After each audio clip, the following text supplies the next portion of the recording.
ఏపీలో ఎన్నికల ప్రచారం మరింత ఊపందుకుంది.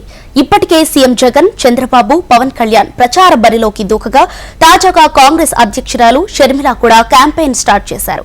కడప జిల్లా నుండి ఆమె కాంగ్రెస్ పార్టీ బస్సు యాత్రకు శ్రీకారం చుట్టారు. బద్వేల్ నియోజకవర్గ విడుగులపాడులోని అమంగంపల్లె నుంచి యాత్ర ప్రారంభించారు షర్మిల. ఈ నెల 12 వరకు తొలి విడత బస్సు యాత్ర కొనసాగనుంది. షర్మిలకు మద్దతుగా వైఎస్ వివేకా కుమార్తె సునీత కూడా బస్సు యాత్రలో పాల్గొనున్నారు. అవినాష్ రెడ్డి టార్గెట్ గా విమర్శలు చేశారు షర్మిల. వివేకా హత్య కేసులో సాక్ష్యాలు ఉన్న నిందితులను సీబీఐ ఎందుకు అరెస్టు చేయడం లేదని ప్రశ్నించారు. హంతకులను జగనన్న కాపాడే ప్రయత్నం చేస్తున్నారని ఆమె తీవ్ర ఆరోపణలు చేశారు. జగనన్న పాలనలో ఏపీ వెనుకబడిందని షర్మిల విమర్శలు గుప్పించారు.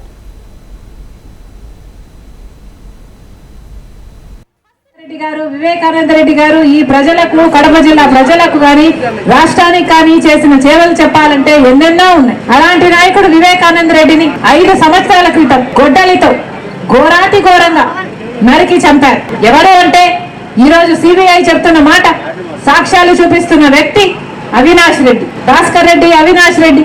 వీళ్ళిద్దరు వాళ్ళ రాజకీయ స్వార్థం కోసం వివేకానంద రెడ్డి గారిని హత్య చేశారు అన్నది వాస్తవం.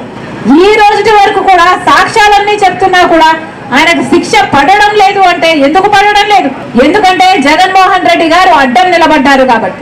ఎందుకంటే జగన్మోహన్ రెడ్డి గారు ఆయన అధికారాన్ని వాడుకొని అవినాష్ రెడ్డిని కాపాడుతున్నాడు కాబట్టి ఈ రోజు వరకు కూడా హత్య చేసింది ఫలానా అని తెలిసి కూడా సిబిఐ ఒక్క అడుగు కూడా ముందుకు వేయలేకపోతుంది.